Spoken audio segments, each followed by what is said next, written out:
if I want to see, sorry, the slides and the chat. You know that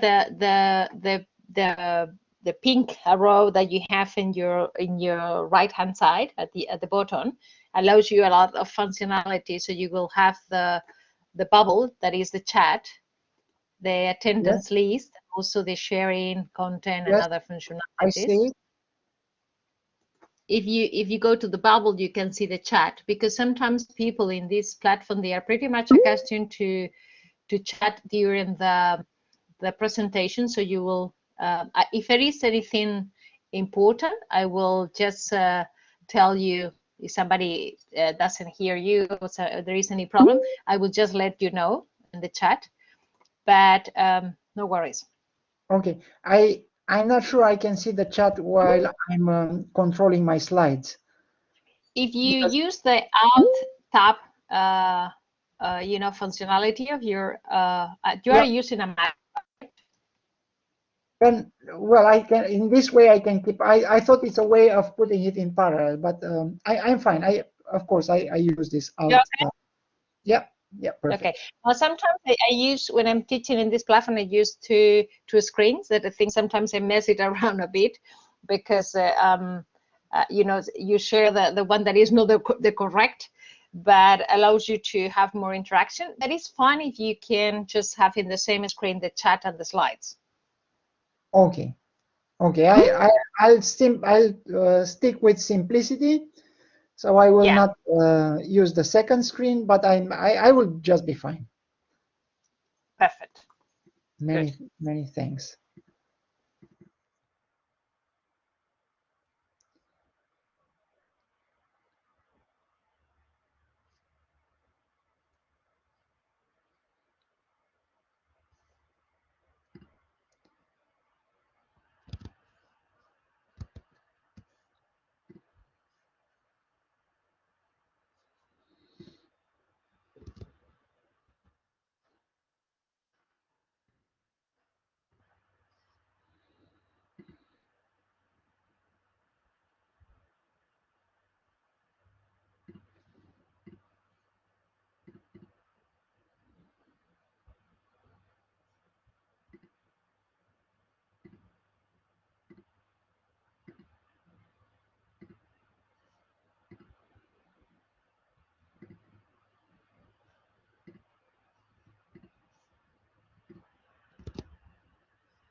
Let's wait for a couple of minutes, because this is the time when people can get in the meeting in Spain. That's why we did this time at 1 p.m. Even if there is not regular classes anymore in June, but still people can be very busy until 1. So that's let's wait a bit.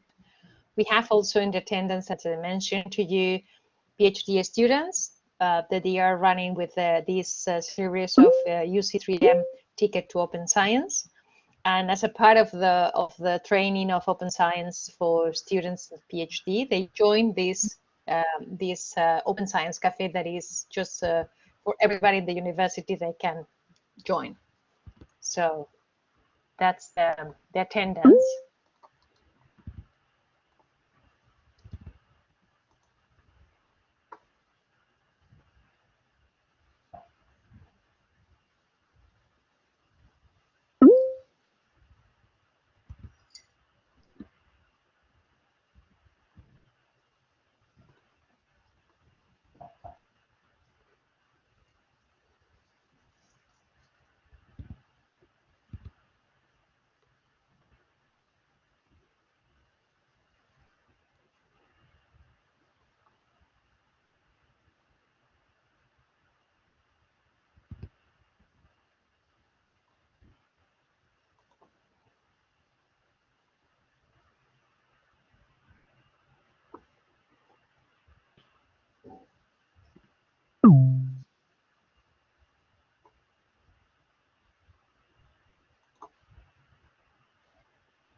Okay, I think we should start.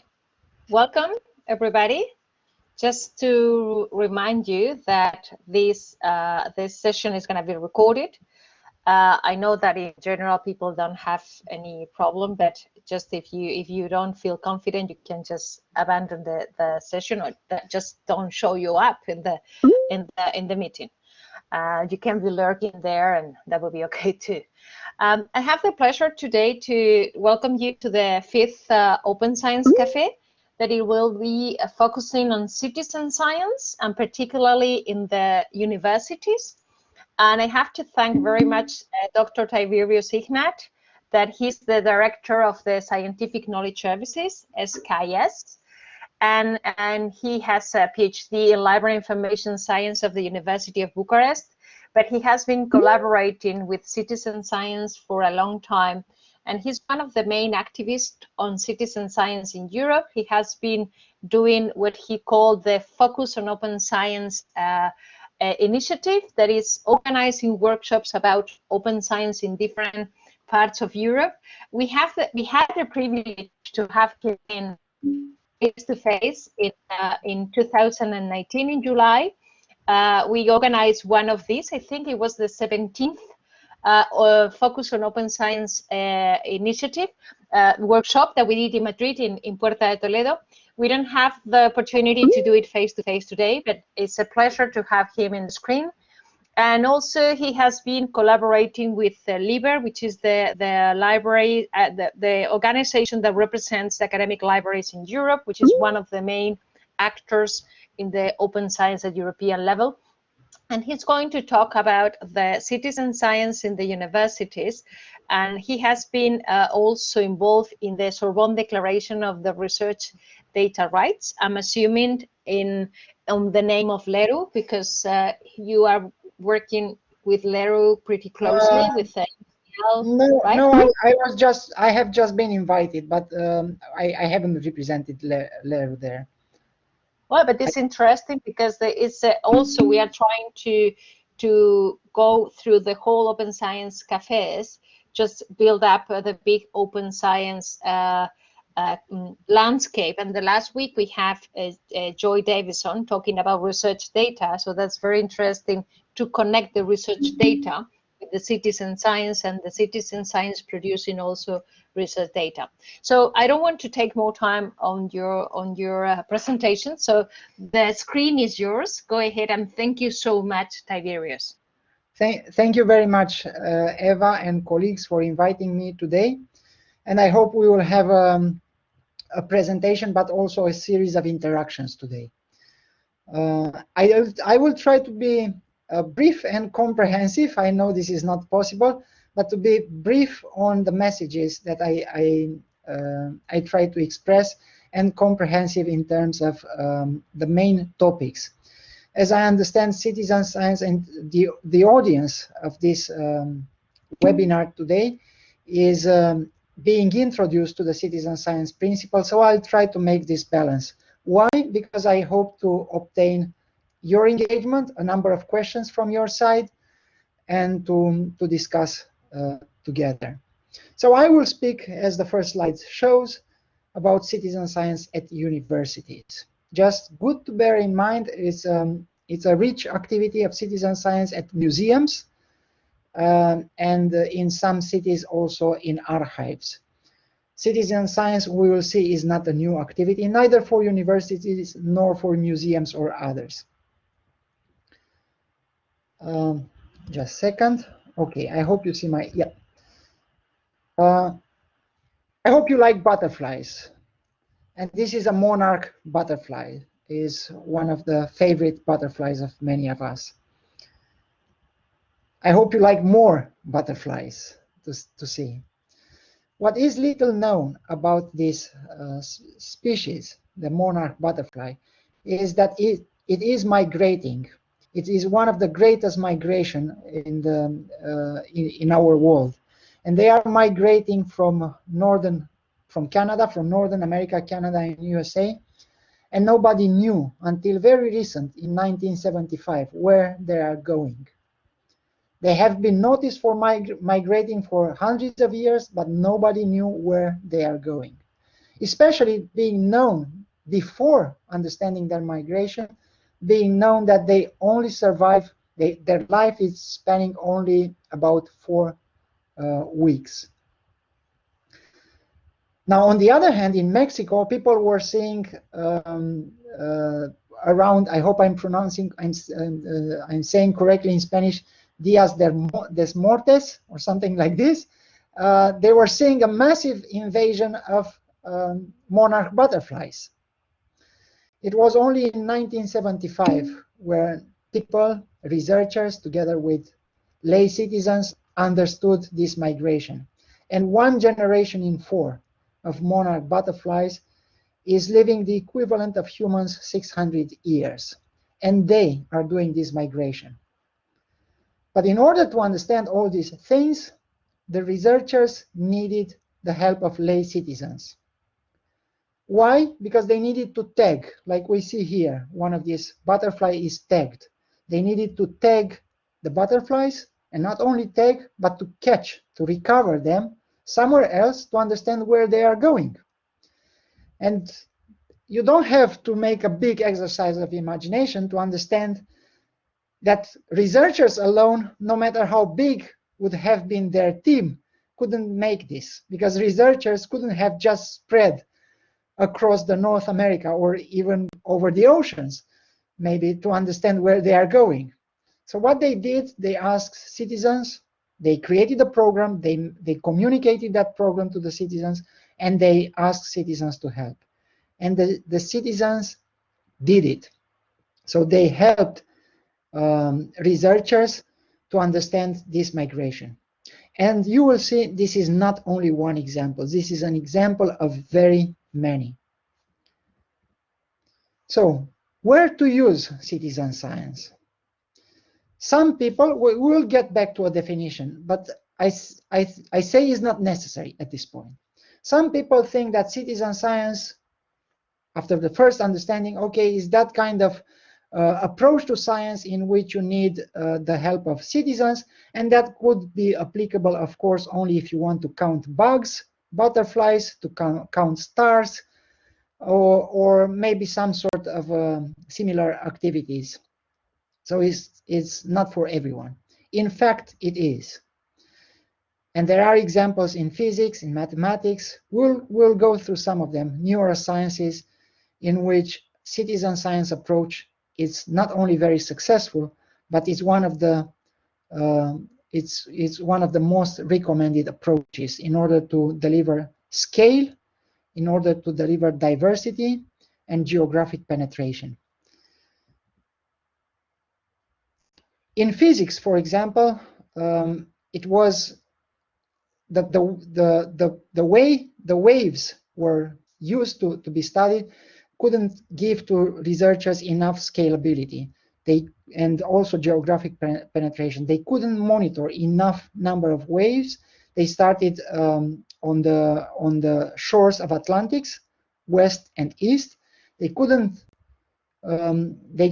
measure enough number of repetitions and also geographic penetration and along the coast until they came up with the idea of involving citizens. There were no internet that time in the 19th century, and they used letters, and there were more than 9,000 units created on both shores of Atlantic to measure the height, the frequency, and many other capacities of features of waves in order to understand how they act.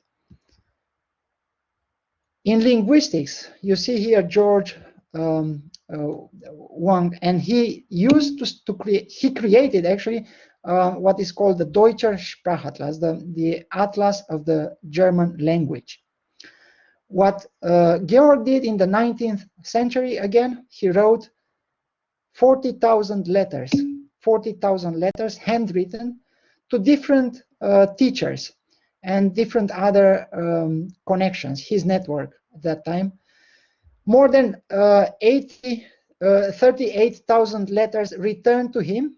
He asked for different dialects and different pronunciations, the way German-speaking people were writing different words, and he was able to compare.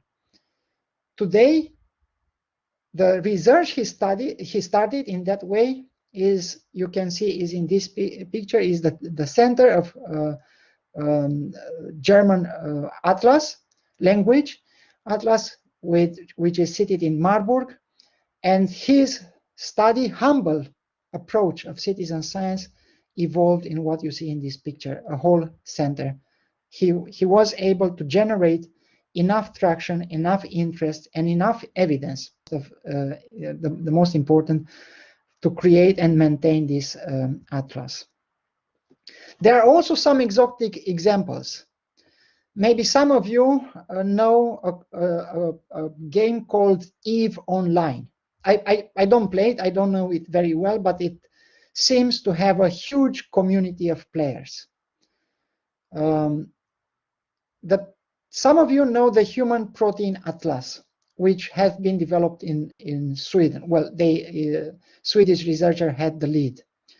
Less known is that 300,000 citizen scientists, lay citizens, without formal education in research, generated more than 33 million image classifications. How? By embedding scientific challenges in the game. In different levels of the game, if you want to go to the next level, you have had to pass a challenge. And that challenge was actually a classification. 33 million image classifications have been delivered this way. When UK signed the Kyoto Protocol 57 years ago, it was part of their decision. It was there were two studies spanning over 57 years, as I said, 120 species with more than 30,000 observations per year. And these were citizen science projects. So please imagine the scale, also for the previous examples, of collecting these observations, this time from the nature, before we see from human proteins. Collecting these observations only with a research team, without the help of citizens. This is, well, close to impossible. I don't want to say impossible, but it's much more difficult, less effective, less efficient. You know how oceans, unfortunately, start to look nowadays. In 2019, we finally have a statement from the European Commission, which later on translated into legislations, for using the single-use plastic elements like plastic cups, for example. And the decision at the European level to introduce this recommendation and later on legislation have been based also on citizen science projects that were able to measure the litter on the shores. They were able to measure also this kind of plastic pollution in oceans. How much it's worth it? There is a study which involves 338 citizen science biodiversity projects, only biodiversity, not astronomy, not physics, not mathematics. And the estimation in-kind contribution is up to 2.3 million citizen science volunteers that participated, and the in-kind contribution is 2.5 billion, attention, per year. You also have the link for this study, and this is a tangible, a measurable contribution that could be seen. Citizen science is able. Imagine that this is only biodiversity projects and only for the period that is on the screen. Now, definition. I'm not very keen in having definitions for citizen science. After all, we don't have a definition for science. But good to know is that citizen science is a pillar of the European Commission's Open Science Policy Platform. Eva, who kindly invited me today, have been the chair of this open science policy platform for 4 years. And citizen science is one of the pillars. If we see a project where non-scientists are involved and they bring an active contribution to science, either with intellectual efforts, knowledge, tools, or resources, we may very well think, and we have all the reasons to think, that is a citizen science project. So no need for a definition, just to understand the principles and what makes citizen science. Citizen science has also different areas of competencies. It's not only collecting data, it's about enhancing the scientific research, address societal needs, so bottom-up generated hypotheses, and education and networking.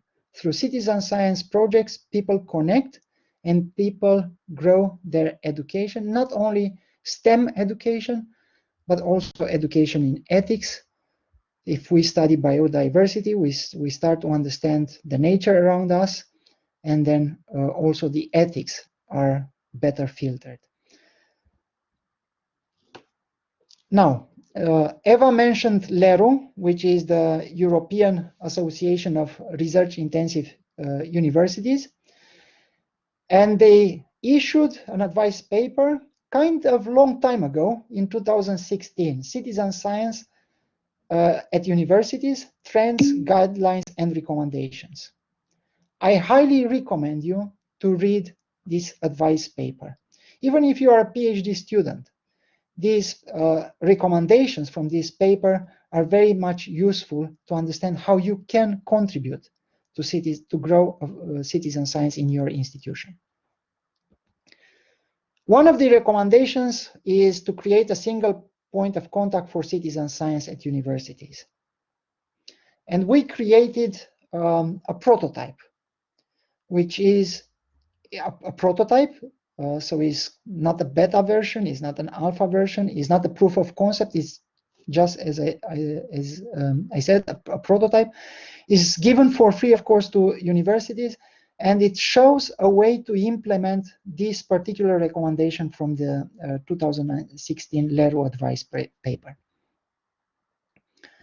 Where precisely you can find it, you can find this recommendation under recommendations for institutions, and it reads: to consider creating, where viable, a single point of contact to advise scientists and ensure liaison with national and regional citizen science initiatives. So as we can see, well, let's say explicitly encouraged in this recommendation is also to connect with other similar single point of contacts at universities.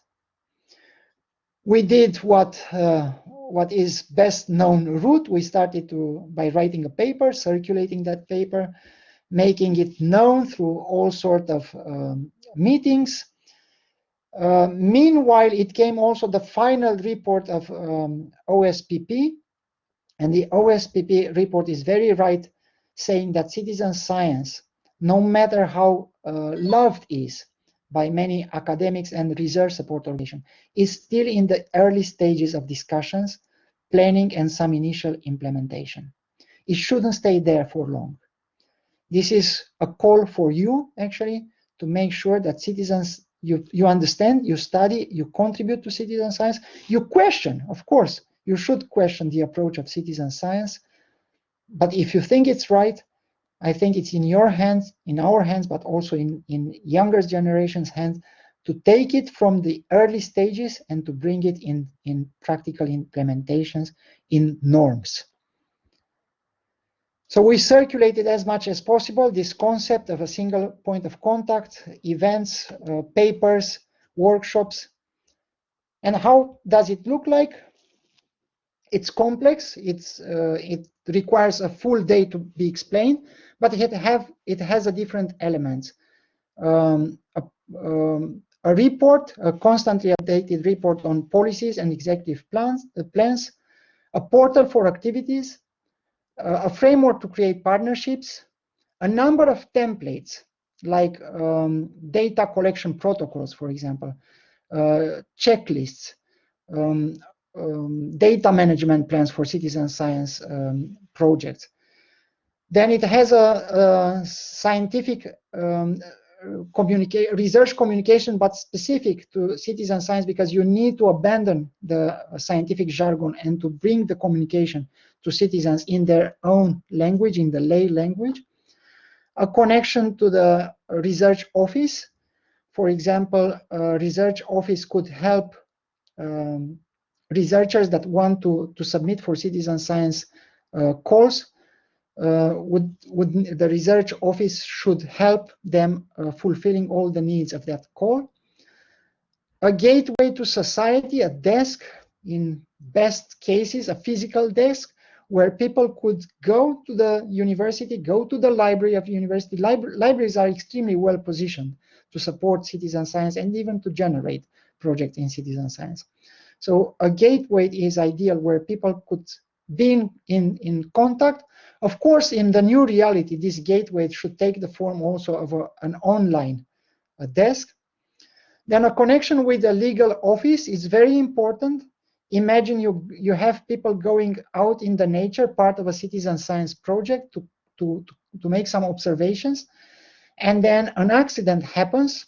You need to make sure that you created all the diligence necessary to allow an intervention or to allow to mitigate such an unfortunate situation. So you want to connect with the legal office. Then other questions like who owns the data collected by citizens, all these things creates the need to connect, to have a connector with the legal office. And finally, a community builder. The community builder and activity portals could be merged together, but the idea is that for citizen science, you need to build communities. And one thing that should be very well understood is that communities are not created, are not managed. Communities are nurtured. It's a much sophisticated tool to create a community. Is not just going from A to Z in a receipt of developing. Is like a plant. When you want to grow a plant, you don't just plant it logically and you start to pull the leaves of the plant and you ask the plant to grow. You nurture that plant. The same with the community. You should nurture that community. It exceeds the work in a project. You cannot grow a community by just having projects. You need to exceed that. And of course, new financial schemes should be created in order to take science from the kind of ivory tower the society is looking at and to bring it closer to society. What are the values of such a single point of contact? Bespoke, we call it broad engagement in science point of contact. This is bespoke. It nurtures a community of curious minds. It's not only about collecting data and helping you developing the research. It's about creating a community of curious minds, and this is something very important for scientific endeavors. It's about educating people. It's about consolidating trust in research, because when you work with citizens, you have that duality. And when we present the evidence, whether the evidence is hard to believe or not, that collaboration is already created and the trust is already built. Then it helps to fight with evidence against misinformation, with sustainable development proposals against manipulations. And most of all, it's about making not only better citizens, but also better researchers, employing more ethics in research, and having researchers contributing more to the society, not only chasing an evidence for our greatest questions, but also contributing to educate the society, to keep the society close, informed, and ready to take actions when new evidences are calling for actions, which is the impact of science, so much highlighted in all proposals for projects.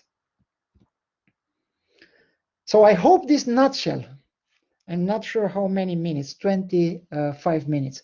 I hope that this nutshell was informative enough for our audience today. And I'm happy to take questions from you. Let's see if there are any. Thank you very much.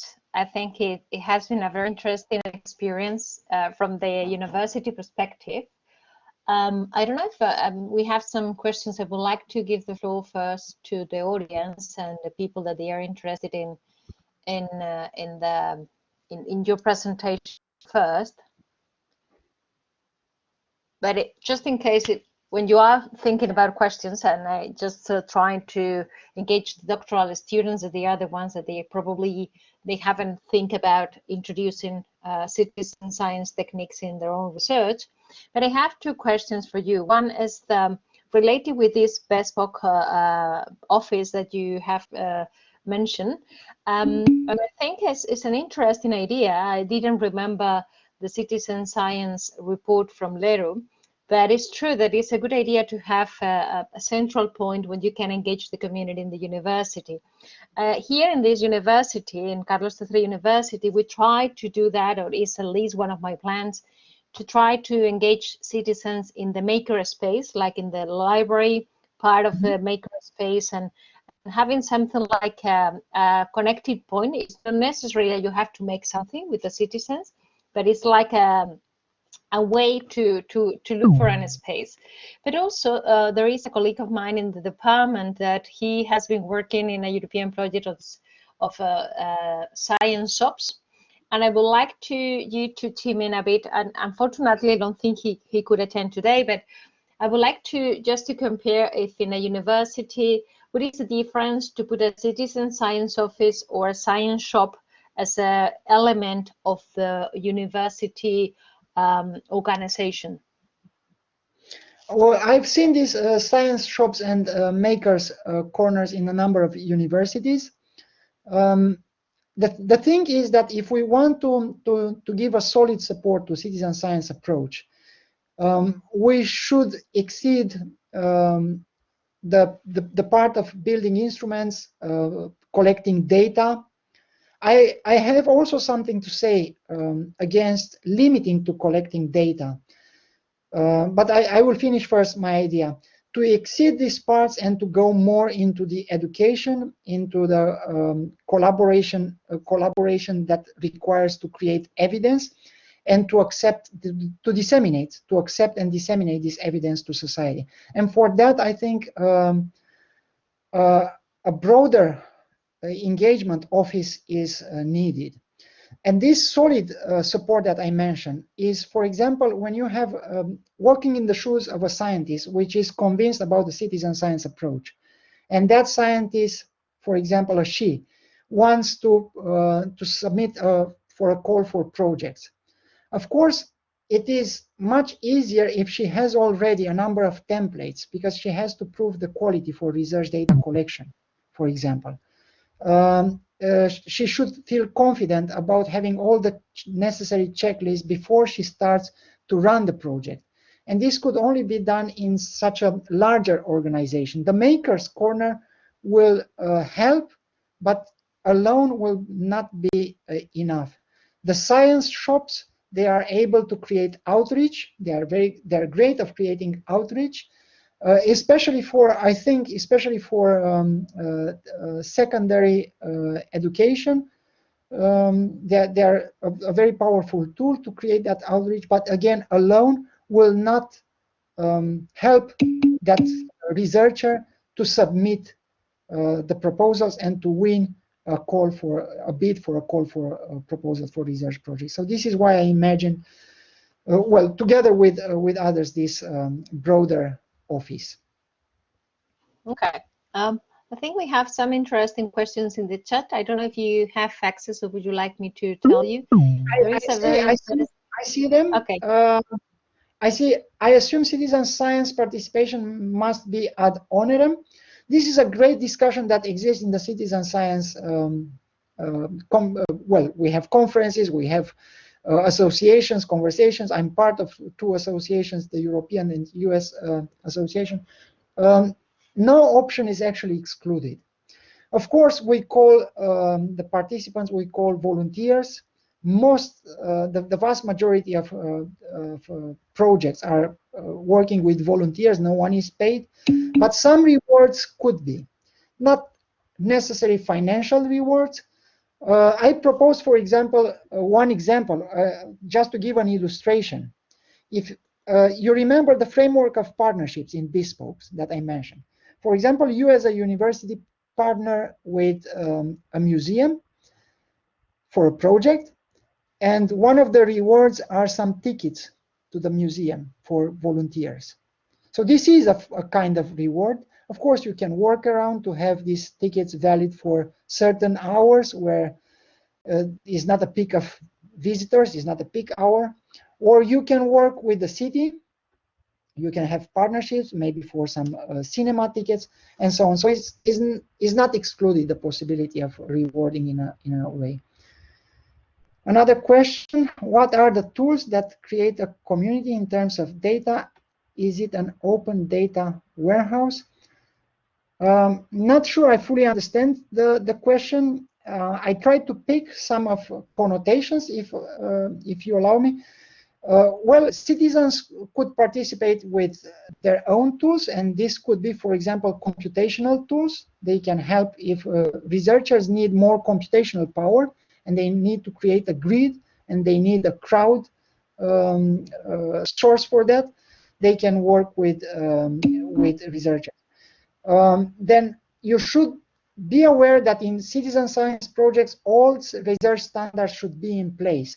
For example, a data repository, all the standards should be in place. Of course, is recommended that repositories to be hosted at an academic institution. How much of this data should be open? Again, citizen science is part of open science. Open science requires fair data, not necessarily open, but open data is highly recommended, of course, to be also reusable. But not all data, and open science admits that not all data could be open. I saw recently a LERU engagement, for example, with the European dual initiative, I think dual export or something like this, which among others is about the duality civil and military. And among others, it could be expected on some guidelines what cannot be open to the public because of some dangers. So working with citizens and in terms of data, we should expect that data collected by them to be fair, to be findable, accessible, interoperable, and reusable, and where possible, as much as possible, to be open. How does citizen science deal with citizens' privacy rights? Of course, this is a very important thing. The data anonymization should be in place. There are citizen science projects in the area of health sciences, and you need to fully anonymize the data. This is, again, why we included a connector with the legal office. Another question, I have the impression that so far most citizen science projects have been developed in the field of natural sciences, such as the research with monarch butterflies. Do you think this method could be well into social science and humanities? Well, you have a number of projects in social science and humanities. We have transcribed Bentham, for example, in UCL, in which citizen scientists are recruited to transcribe the text of Benjamin Bentham. I gave the example from linguistics earlier on. There are many others. In social science, some studies could receive a greater scale by using citizen scientists and volunteers. Then if you are really creative, you can engage. Nowadays, many citizen science are using apps, attractive apps for people. And if you are very creative, you can work with lay citizens for studying the behavior of masses, for example. Again, another area of studies that requires scale and geographic penetration. Okay, I think these were And the I'm questions. trying to put some links when you were talking, and also I took the advantage of making a very quick poll about the interesting topic about citizen science project. It should be reward the citizens or not, and we have different opinions. I would like to open the microphone to somebody that wants to say why you think you will pay the citizens. And also this discussion will let me connect with the next discussion that I want to have with you, because in the first Open Science Cafe, we have also Costas Glinos, the head of the unit of Open Science, talking about the next Horizon Europe program. And probably, as far as you know, that the citizen science is going to be transversal in the whole program, and it's supposed that when it is recommended or when it is possible to include citizens in your research. What do you think you can, what are your expectations about involving citizens in the Horizon Europe projects as an excellent criteria? Because sometimes I think that it may be that people will like to include citizens in a wrong way, just in case to be well evaluated. So I think it's a bit of a danger there. We should avoid that mistake. We should avoid that mistake very determined. Citizen science is not a puppet to be played with in that science. It's too dangerous. It's the appropriation between researchers and societies.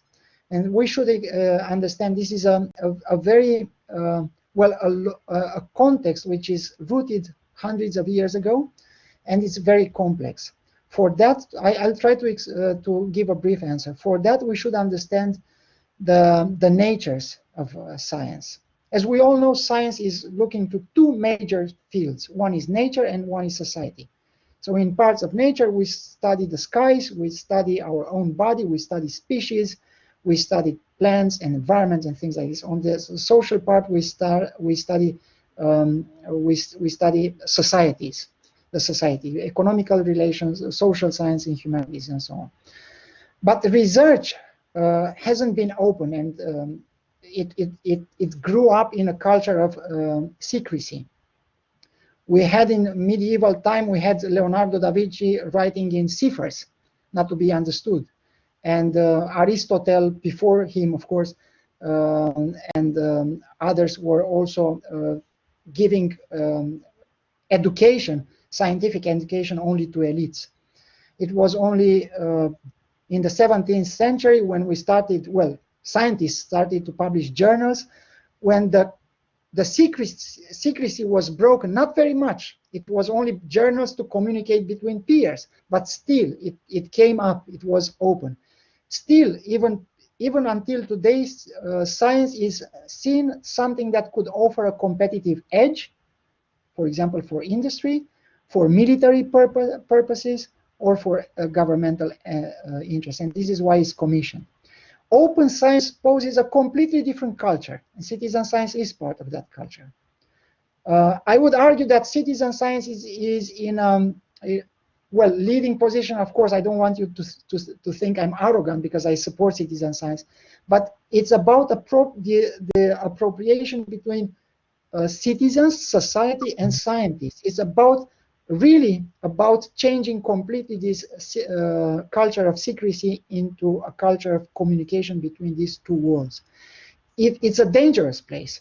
If people realize that they are part of a project with very minor roles, and if their contribution is ignored later on, if the design of the protocol to collect data is wrong, and then the whole data that they collect is not possible to be used, and then left ignored, all these citizens will create an adversity to scientists, to scientific endeavors, to research organizations, saying that we've seen what you are up to.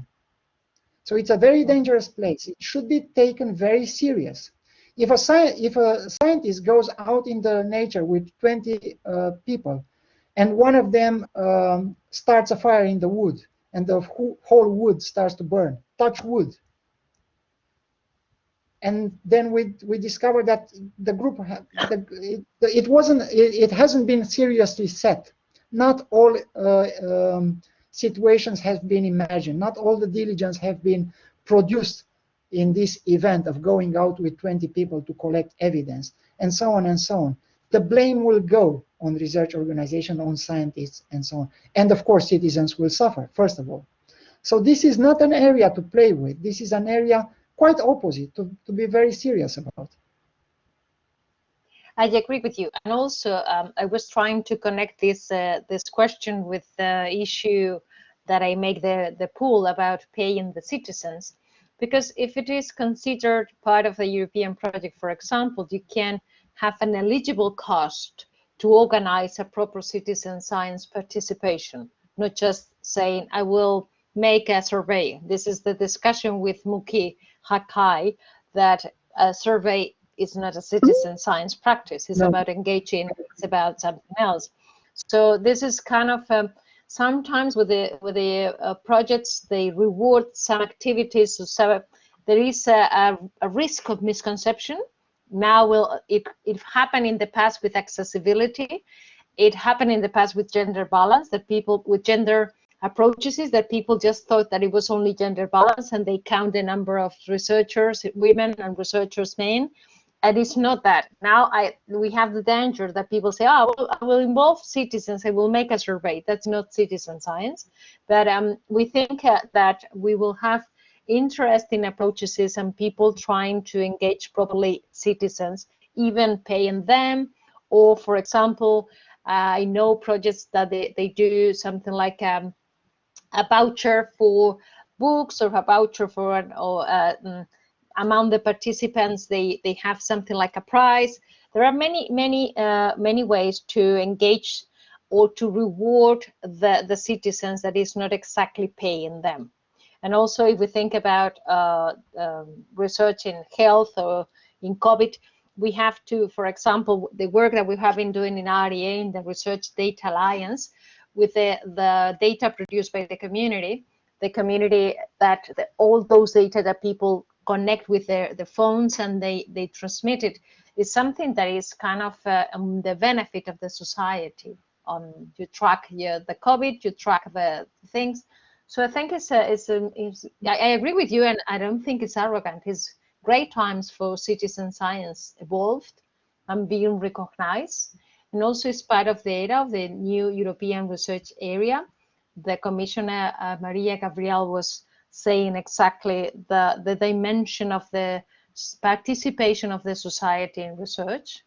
I think it's a great moment for these kind of things, and I really want the researchers in the university to practice this kind of thing. I don't know if somebody in the audience can participate. I would love to hear your opinions, guys. Francisco, for example, that you have been participating. Do you have a microphone to chime in, please? Hello? Yeah. Hello. Oops, hello. Yes. Sure. Yeah. No, I was just participating with personal experience. I say that a good option is to seek alliances with outdoor sportive organizations. For instance, I belong to a scuba diver organization here where I live. And so there is this alliance where we also, every time we go down, we take water samples, and they would submit the water samples to the Research Institute on the Ocean Research Institute. And I know that, for example, some bird watchers, they collaborate with science database on birds and examples. So I think that this is a very interesting alliance, with outdoor sportive organizations. Do you have some intake in relation to that, Tiberius? It connects me with a very nice citizen science project, which was done with divers as well. And it's about finding a species of fish that was a long time considered disappeared. And this fish, how it's called, it's very little, and instead of fins, the fish has hands. Yeah. And for some, it suggests a connection between species. I forgot the name of the fish, and it was with the help of divers. Lay citizens, divers were able to spot the fish, to report, and later the researchers went to that community and they were able to spot more such fishes. And another example is with surfers. A research group created a fin for surfing boards, and the fin was had embedded some sensors. Wow. And depending where the surfers were surfing, they were able to report automatically. They just connected the fins with on the computer and then on internet, and they were reporting automatically the quality of water and other characteristics that were collected by the sensors. And they were given the fins, these custom-made fins by the research group. Exactly. And I also have a dream, because I'm a sport enthusiast. I practice sports when I have time, to have a massive, a large citizen science project on sports, in which we could understand scientifically how we can double, for example, in 10 years, the figures worldwide of people are participating in sport activities, amateur sport activities. Yeah, thank you. Thank you. Very interesting. I was just sharing with the audience the link of the next week event of the European Citizen Science event. That is on the 22nd, and I think it will be a very interesting approach. I don't know if we have some more comments of people, perhaps about this debate on the paying or rewarding at some point the citizens. If not, I have another kind of important discussion with citizen science approaches, and it's the discussion on the patients, that sometimes the patients are the natural citizen scientists, because when you have a problem, a health problem, or in your family or yourself, you are a patient, you are naturally collaborating with science. But this is also a big discussion, because sometimes what is the difference between being the object of research, your disease, or being participating in a research about the disease that you have? Well, this is a very complex discussion. I think, first of all, ethics should be employed. I don't, the groups I'm part of and the associations, I don't think it has enough deep conversation, consistently deep conversations to discuss the ethics of this. Because, of course, the patient is in a vulnerable position. When someone is in a medical condition, is in a vulnerable position, and then is not able to protect all of his interests.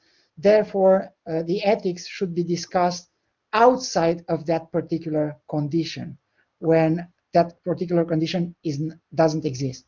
And the ethics couldn't be discussed only among scientists, only among academics, policymakers. It should include also lay citizens that are not in such a vulnerable position. And this is a deep conversation that should be carried on. And of course, it's not just about people that are in a medical condition. It's also about the relatives. It's about palliative care, and it's about the whole health care system. I don't see that conversation consistent enough. I don't see enough articles, and I don't see that conversation going very deep. But I think it's very, very important. If we want to tackle the issues of particular medical conditions or health, general health care for society, for the whole society, healthcare problems, I think we need to produce with much more energy this conversation. Just a reminder for the people in the university that also always when you want to involve citizens in the way that you want to do it, just ask the ethical committee in the university, because always it's just, even if you are not experimenting with them, just ask, just in case, because it's an important an important issue. And also we have a hand. I don't remember the name of the person who raised the hand. Go ahead, please. Bu Yufang, go ahead, please.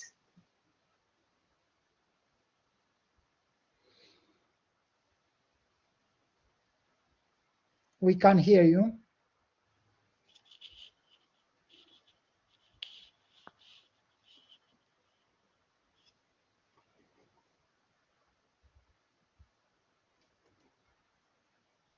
Just to add to what Eva said until Boyu connects, this is why we put in the bespoke, we put the legal office connector, because all this information, all these compliances is not only legal office, but is also the safety office of your university. And many universities have a safety office. They could provide very important information, very important also recommendations, actions to be taken for those that plunge in citizen science activities. And we can't ignore them, and we can't diminish their role. They are very, very much important. Boyu, can you open your microphone? Are you ready to talk? Or to write maybe the question? Your microphone seems to be open.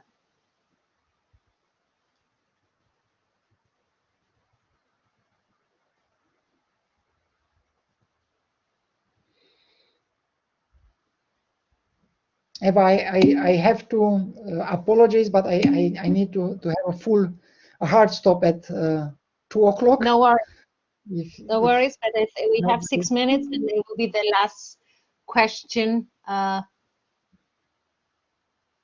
Els Creaton is commenting, is one of our colleagues from UFE universities. Would you like to just say your opinion on with the microphone, Els? Yes, I think if you can hear me now. Yes, very well. Yes, hello. We in Antwerp, in Belgium, we have seen some citizen science projects which were so popular that people were disappointed if they were not selected as a participant. So they're really eager to join and to follow up on the project and be part of the project, really. So that's experience we have, that communication is key here to make sure you connect and stay connected during the entire process, which means that if you start up a citizen science project, communication should be a focus of attention from the beginning. Yes. So that's an experience I wanted to share. I am very happy that you shared, and I know one of the projects you had in Antwerp was Curious and Noisen, which was measuring the air quality and installing more than 20,000 sensors at home of people. And you had also two rounds. And indeed, you cooperated with the newspaper, if I remember right. You distributed the sensors via the newspaper. Yeah, and also nature organizations. So it's really a project. It's a really big project with numerous partners. It's the third round, I think, and we saw quite some people tweeting about, damn, I'm not selected. But yeah, and a lot of people who were very happy and posting pictures of the sensors in their garden. So it really is something. It's really connecting people throughout. It's nice. Great, fantastic reflections, fantastic questions, fantastic talk. I don't want to just let you nervous because you will be engaged in another question. I will let you go because you have a hard stop. Everybody has been very punctual today. Thank you very much to the more than 50 people that they have in all the time with us. Thank you to the doctoral students and everybody. And thank you, Tiberius, for sharing with us your experience and everything. So we will be in touch, and I will let you know how these open science cafes evolve, and we invite you again for some another discussion. Okay. Thank you very much for inviting me, and it was a pleasure and an honor. Thank you very much. Bye bye. Bye bye, everybody. Thank you.